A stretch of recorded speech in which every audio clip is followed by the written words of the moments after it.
অনুরাগের ছোঁয়া সিরিয়ালের আজকের পর্বে তোমরা দেখবে অনেক বছর পর এখানে দীপার নতুন জীবন শুরু হয়েছে। দীপাকে কোথাও খুঁজে পাওয়া যাচ্ছিল না, আর দীপার মা বাবা তাকে খুঁজে বের করে এমন একটা জায়গা থেকে যেখানে দীপা লোকচক্ষুর আড়ালে রয়ে গিয়েছিল। আর এখন দীপার বাবা মা দীপাকে বোঝায় যে তোমার এভাবে থাকা ঠিক নয়, তোমার বাইরে যাওয়া উচিত, তোমার জীবন নর্মাল করা উচিত। আর সেজন্যই দীপার বাবা মা মুম্বাই থেকে একটা চাকরির অফার লেটার নিয়ে আসে। মুম্বাইয়ে একটা রেস্টুরেন্টে দীপাকে কাজ করতে হবে, আর সেই চাকরির অফার লেটার দীপাকে দিয়ে তারা বুঝিয়ে সুঝিয়ে বাড়ি চলে যান।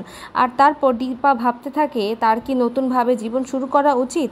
তার বাবা মা যেটা বললো যে তার মেয়েরা নাকি এভাবে দেখে তাকে কষ্ট পাচ্ছে, সেজন্য সে নতুন করে বাঁচতে চায়। আর সেখানে সে সূর্যকে কল্পনা করতে থাকে। তারপর সূর্য বলে, জীবনে অন্ধকার তো আসবেই দীপা, কিন্তু তোমার ভুলে গেলে চলবে না যে অন্ধকারের পর সূর্যও ওঠে।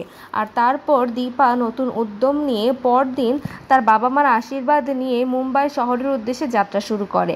এখানে ট্রেনে সে যাতায়াত করবে, আর ট্রেনে ওঠার আগে তার সোনা আর রূপার কথা তার বারবার মনে পড়তে থাকে।